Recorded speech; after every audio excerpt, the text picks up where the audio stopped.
Mein Name ist Patrick Wentorp und ich arbeite als wissenschaftlicher Referent für Prävention und Gesundheitsförderung bei der FINDE-Akademie. Es freut mich, Ihnen in den nächsten 25 Minuten eine Präsentation zur Cannabisprävention bei Jugendlichen vorzustellen. Ziel ist es, Ihnen als Eltern das notwendige Wissen und praktische Methoden an die Hand zu geben, damit Sie Ihre Kinder im Umgang mit den Risiken von Cannabis unterstützen können. Zunächst informiere ich Sie über die aktuellen Legalisierungspläne für Cannabis sowie über die Gründe und die neuesten Konsumstatistiken bei Jugendlichen in Deutschland. Im Fokus der Präsentation stehen die Wirkungen und insbesondere die gesundheitlichen Risiken von Cannabis. Abschließend erhalten Sie Empfehlungen für Ihr Handeln und Ihre Haltung als Eltern, die Sie im Anschluss an den Vortrag während der verbleibenden 35 Minuten der Veranstaltung diskutieren können.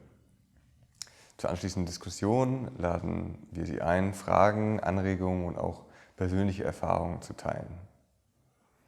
Bevor wir beginnen, möchte ich noch anmerken, dass viele der genannten Risiken aus diesem Vortrag sowie auch den Empfehlungen sich auch auf andere Bereiche, andere Substanzen wie Tabak oder Alkohol zum Beispiel, übertragen lassen. Zuerst gebe ich Ihnen einen kurzen Überblick über die Legalisierungspläne. Stand ist der 9. Januar 2024, die von der Bundesregierung umgesetzt werden sollen. Das Wichtigste vorab: Die Legalisierung betrifft Personen unter 18 Jahren kaum. Es bleibt zu hoffen, dass das Versprechen der Bundesregierung, den Jugendschutz und die Präventionsangebote für Jugendliche auszubauen, eingehalten wird. Die Legalisierung richtet sich jedoch vor allem an Erwachsene ab 18 Jahren. Diese dürfen bis zu 3 Cannabispflanzen für den Eigenkonsum anbauen und bis zu 25 Gramm Cannabis besitzen. Zudem ist die Einrichtung behördlich kontrollierter Anbauvereinigungen geplant, in denen Mitglieder Cannabis erhalten können, ohne dabei jedoch Gewinn zu erwirtschaften. Damit einhergehend sollen Präventionsangebote ausgebaut und der Jugendschutz optimiert werden, zum Beispiel durch mehr Präventionsprogramme in Schulen, durch Alterskontrollen in Anbauvereinigungen, gezielte Kampagnen und weitere Maßnahmen. Der kommerzielle Verkauf von Cannabis soll in einem nächsten Schritt in regionalen Modellverfahren getestet werden.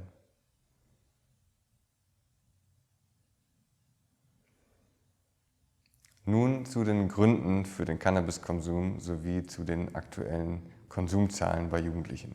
Die verbreitete Annahme, dass fast alle Jugendlichen Cannabis konsumieren, ist nicht korrekt. Im Jahr 2019 haben 10,8% der 12- bis 17-jährigen Jungen und 5,3% der Mädchen in den letzten 12 Monaten mindestens einmal Cannabis konsumiert. Die aktuelleren Zahlen aus dem Jahr 2021 weichen nur geringfügig von diesen Werten ab. Bei den 18- bis 25-Jährigen ist der Konsum trotz der Illegalität in den letzten Jahren gestiegen.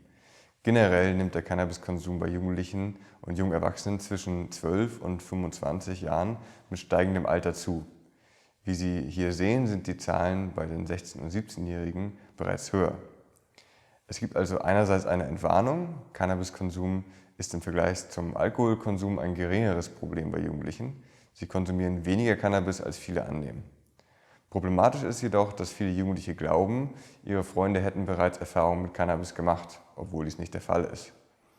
Dies kann dazu führen, dass sie sich unter Druck gesetzt fühlen, ebenfalls Erfahrungen zu sammeln, weil sie annehmen, alle in ihrem Freundeskreis oder in ihrer Klasse hätten schon Erfahrungen gemacht. Hier können Sie als Eltern ansetzen. Korrigieren Sie gegebenenfalls überzogene Erwartungen und vermitteln Sie Ihren Kindern die realen Zahlen. Dies könnte den Druck mindern und das Bedürfnis, Cannabis auszuprobieren, reduzieren, sofern es bei Ihren Kindern besteht. Neben einem Blick auf die aktuellen Konsumzahlen lohnt sich auch eine Betrachtung der Gründe für den Konsum, die in der Forschung auch als Konsummotive bezeichnet werden. Es ist wichtig, auf die Entwicklungsaufgaben hinzuweisen, mit denen Jugendliche zwischen 12 und 17 Jahren konfrontiert sind. Diese umfassen verschiedene, teilweise gegensätzliche Motivationen. Im Kern geht es jedes Mal darum, eine eigene Identität zu entwickeln, herauszufinden, was einem wichtig ist, welcher Typ man ist, Freundschaften aufzubauen, Beziehungen zu pflegen, sich langsam von den Eltern zu lösen und das eigene Leben zu gestalten. Aus der Präventionsforschung wissen wir, dass der Konsum von Cannabis, aber auch von anderen Substanzen oft ein Mittel für Jugendliche ist, diese Entwicklungsaufgaben zu bewältigen oder auch zu vermeiden. Die meisten Jugendlichen konsumieren Cannabis und andere Drogen jedoch aus hedonistischen und sozialen Motiven, also um Spaß zu haben oder eine gute Zeit mit Freunden zu verbringen. Auch dieser Konsum birgt Risiken. Die Risiken steigen jedoch, wenn Cannabis zur Stressbewältigung oder zur Vermeidung von negativen Gefühlen konsumiert wird. Stellen Sie sich vor, ein Jugendlicher raucht Cannabis, weil er Angst vor der nächsten Klassenarbeit hat. Kurzfristig kann der Konsum vielleicht die Ängste reduzieren, aber es werden dadurch keine Fähigkeiten erlernt, um auf andere Weise mit diesen Gefühlen umzugehen. Im schlimmsten Fall wird der Konsum zur einzigen Strategie und kann eine Gewohnheit bilden, die dann in eine Abhängigkeit führen kann. Eine unterstützende Haltung für Sie als Eltern besteht darin, Kinder und Jugendliche dabei zu unterstützen, ihre Entwicklungsaufgaben zu meistern, sodass sie den Konsum von Cannabis oder anderen Drogen gar nicht unbedingt benötigen. Jugendliche sollten vielfältige Methoden erlernen, um sich zu entspannen, Spaß mit Freunden zu haben, besser mit Stress umzugehen. Das Bewältigen von Entwicklungsaufgaben kann also als eine der Motivationen für den Konsum bezeichnet werden. Um die Motivation für den Konsum noch besser zu verstehen, betrachten wir nun als nächstes die Wirkung von Cannabis. Auf dieser Folie sehen Sie verschiedene Konsumformen von Cannabis. Es kann in Blütenform geraucht oder verdampft werden, was auch als Marihuana bezeichnet wird. In einem Joint werden die Blüten, also das Marihuana, meist mit Tabak gemischt. Das gepresste Harz der Pflanze wird auch Haschisch genannt und kann ebenfalls geraucht oder in Form von Öl konsumiert werden. Es ist wichtig zu erwähnen, dass Cannabis sehr unterschiedliche Wirkungen haben kann, abhängig von der Dosis, der Konsumform und auch der Stimmung und der Umgebung des Konsumenten. Die Wirkung kann sowohl beruhigend sein, aber auch die Wahrnehmung verändern, wie beispielsweise das Empfinden der eigenen Gefühle, den Geschmack von Essen oder das Hören von Musik. Problematisch ist dabei, dass die Wirkung auch durch den stark variierenden THC-Gehalt unvorhersehbarer ist als bei Alkohol. Der THC-Gehalt von Cannabis bestimmt, ähnlich wie der Alkoholgehalt eines Getränks, die Stärke der Wirkung. Konsumenten wissen jedoch oft nicht, ob sie etwas Stärkeres oder Schwächeres konsumieren, was insbesondere bei Unvorsichtigkeit dann leicht zu Überdosierungen führen kann. Typisch als positiv empfundene Wirkungen sind Entspannung sowie eine intensivere Wahrnehmung von Gefühlen, Gedanken und dem eigenen Körper. Konsumenten berichten teilweise auch von Lachanfällen und einem stark verstärkten Appetit, dem sogenannten Fressflash, wie es umgangssprachlich bezeichnet wird. Allerdings gibt es auch negative Wirkungen und bei einer stärkeren Wirkung sind diese negativen Erfahrungen wahrscheinlicher. Dann kann es zu Kontrollverlust und Panikattacken kommen. Auch körperliche Beschwerden wie Übelkeit und Erbrechen sind möglich. Zusätzlich zu den kurzfristigen Risiken birgt der Cannabiskonsum insbesondere für Jugendliche auch gesundheitliche Risiken, die sich über einen längeren Zeitraum entfalten können. Unsere Haltung ist, dass ein kontrollierter und risikoarmer Konsum erst für Erwachsene und idealerweise erst ab 21 oder sogar 25 Jahren möglich ist. Der Konsum von Substanzen wie Cannabis kann die Gehirnentwicklung beeinträchtigen, insbesondere bei starkem und häufigem Konsum. Aus der Hirnforschung wissen wir, dass das Gehirn bis mindestens 25 benötigt, um sich vollständig zu entwickeln und vorher anfälliger für Schäden durch Substanzkonsum ist. Das bedeutet nicht, dass jeder Jugendliche, der gelegentlich Cannabis konsumiert, diese Probleme entwickeln wird, aber es gibt eine klare Korrelation, also einen Zusammenhang zwischen häufigem und starkem Konsum und der Entwicklung solcher Probleme. Die sicherste Entscheidung für Minderjährige ist daher, nicht zu konsumieren. Neben psychischen Gesundheitsrisiken wie einem erhöhten Risiko für Depressionen und Angststörungen im Erwachsenenalter können auch kognitive Beeinträchtigungen auftreten und die schulischen Leistungen negativ beeinflussen. Zudem ist Cannabis oft die erste illegale Droge, die Jugendliche konsumieren. Insbesondere wenn sie damit positive Erfahrungen machen, erhöht sich die Wahrscheinlichkeit, dass Jugendliche mit Cannabis-Erfahrung auch andere illegale Drogen ausprobieren möchten. Dies ist natürlich mit weiteren und teilweise auch höheren Risiken verbunden. Außerdem ist es wichtig, den Zusammenhang zwischen Tabakkonsum und dem erhöhten Risiko einer Nikotinabhängigkeit zu betonen. Wie bereits erwähnt, wird Cannabis oft mit Tabak konsumiert. Dies kann dazu führen, dass Cannabiskonsumenten langfristig auch eine Nikotinabhängigkeit entwickeln. Doch auch eine eigenständige Cannabisabhängigkeit kann entstehen. Tatsächlich ist das Risiko hierfür nicht so niedrig wie manchmal angenommen. Jeder 8. Cannabiskonsument entwickelt im Laufe seines Lebens eine Abhängigkeit und das Risiko steigt mit früherem und häufigerem Konsum, insbesondere auch bei Mischkonsum und bestehenden Erkrankungen. Zum Beispiel kann Cannabis das Risiko für das Auftreten von genetisch beeinflussten Störungen, wie zum Beispiel der Schizophrenie, erhöhen. Auch steigt das Risiko einer Abhängigkeit, wenn Personen nicht oder nur unzureichende Unterstützung aus der Familie, dem Freundeskreis oder der Schule erhalten. Die genannten Merkmale einer Cannabisabhängigkeit können Ihnen als Warnzeichen dienen, um möglicherweise problematisches Verhalten zu erkennen. Ein Indikator für eine sich entwickelnde Abhängigkeit könnte zum Beispiel sein, wenn Jugendliche bisherige Interessen oder gepflegte Freundschaften vernachlässigen. Es gibt zwar auch viele andere Gründe, warum dies der Fall sein kann, aber es kann eben auch ein Hinweis auf eine Abhängigkeit sein.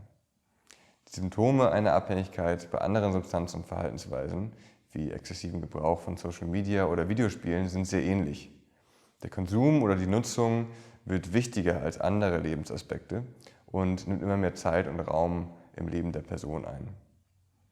Abhängigkeit ist eine ernstzunehmende Problematik. Die normalen Entwicklungsaufgaben, die Sie schon gesehen haben, werden von abhängigen Personen aufgeschoben oder gar nicht bewältigt.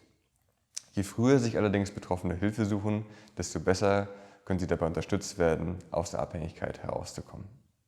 Das Fazit aus den Betrachtungen der gesundheitlichen Risiken von Cannabis ist daher klar. Das Einstiegsalter für den Cannabiskonsum sollte so weit wie möglich hinausgezögert werden. Unser Ziel bleibt, den Konsum von Cannabis mindestens bis zum Erreichen des 18. Lebensjahres, idealerweise sogar noch länger, zu vermeiden. Das bedeutet nicht, dass unbedingt Probleme entstehen, wenn einmal konsumiert wird, aber es ist eine klare Empfehlung, die auf der aktuellen Studienlage basiert. Mit diesem Fazit kommen wir nun zu den Empfehlungen für Sie als Eltern, um Ihr Kind bestmöglich zu unterstützen. Kurz gesagt wird eine Mischung aus Strenge und Mitgefühl empfohlen. Bleiben Sie im Gespräch mit Ihren Kindern, indem Sie Interesse zeigen und gleichzeitig klare Regeln aufstellen. Interesse zeigen und im Gespräch bleiben bedeutet vor allem, dass Sie an der Entwicklung Ihres Kindes interessiert sind und auch an dessen Perspektiven und Meinung zu Cannabis, auch wenn diese aus Ihrer Sicht zunächst falsch sind. Dies gibt Ihnen die Möglichkeit, den Kontakt zu halten, Ihre Meinung zu vertreten, nachzufragen und zu zeigen, dass Sie die Entwicklung Ihres Kindes unterstützen möchten. Das Hinterfragen von falschen Meinungen meint solche Behauptungen wie, dass Cannabis ja nicht so schlimm sei oder Verharmlosungen wie, dass noch nie jemand an Cannabis gestorben sei. Weisen Sie auf die tatsächlichen Risiken und möglichen Folgen von Cannabiskonsum hin, so wie in diesem Vortrag gezeigt. Das gilt natürlich auch für den Freundeskreis Ihres Kindes. Eine klare ablehnende Haltung zu vertreten bedeutet, von dem Kind zu erwarten, dass es Cannabis nicht vor dem Erreichen des Erwachsenenalters konsumiert. Durch die anstehende geplante Legalisierung ändert sich daran nichts. Stellen Sie Regeln auf und sorgen Sie für deren konsequente Durchsetzung. Sollten diese Regeln gebrochen werden, sollte dies jedoch nicht das Ende des Vertrauens sein, sondern Anlass für eine neue Regelsetzung und eine klarere Betonung dieser Regeln. Es lohnt sich auch, nach der Motivation zu fragen, um herauszufinden, warum Ihr Kind konsumiert oder Interesse am Konsum hat. Konsumiert es, um schwierige Aufgaben zu meistern oder sich im Freundeskreis zurechtzufinden? Zeigen Sie auf, was es vielleicht als Alternative zum Konsum gibt, um sich zu entspannen, mehr Selbstbewusstsein zu entwickeln, zum Beispiel durch Sport oder das Verfolgen eigener Interessen. Zuletzt ist es wichtig hervorzuheben, dass es Situationen geben kann, in denen elterliche Unterstützung nicht mehr ausreicht. Sollte es bereits problematischen Konsum geben oder eine Entwicklung zu einer Abhängigkeit aufzeigbar sein, dann gibt es die Möglichkeit, zu Beratungsstellen zu gehen, an die Sie sich wenden können. Die Informationen zu diesen Ansprechpartnern und viele weitere Ressourcen werden Ihnen im Nachgang zur Veranstaltung zur Verfügung gestellt. Damit bedanke ich mich bei Ihnen für Ihre Aufmerksamkeit und schließe mit einigen Diskussionsfragen, die zum Austausch in Ihrer Veranstaltung anregen sollen. Was halten Sie von den genannten Empfehlungen? Funktionieren sie Ihrer Erfahrung nach oder gibt es auch Herausforderungen dabei? Welche Erfahrungen oder Beobachtungen haben Sie vielleicht selbst schon bei Ihren Kindern gemacht? Wie sind Sie bisher mit Fehlinformationen oder falschen Behauptungen umgegangen, die Ihr Kind möglicherweise in Bezug auf Cannabis hatte? Was hilft Ihnen, wenn Regeln verletzt werden? Diskutieren Sie diese und weitere Fragen gerne anhand von konkreten Beispielen. Ich wünsche Ihnen eine anregende Diskussion.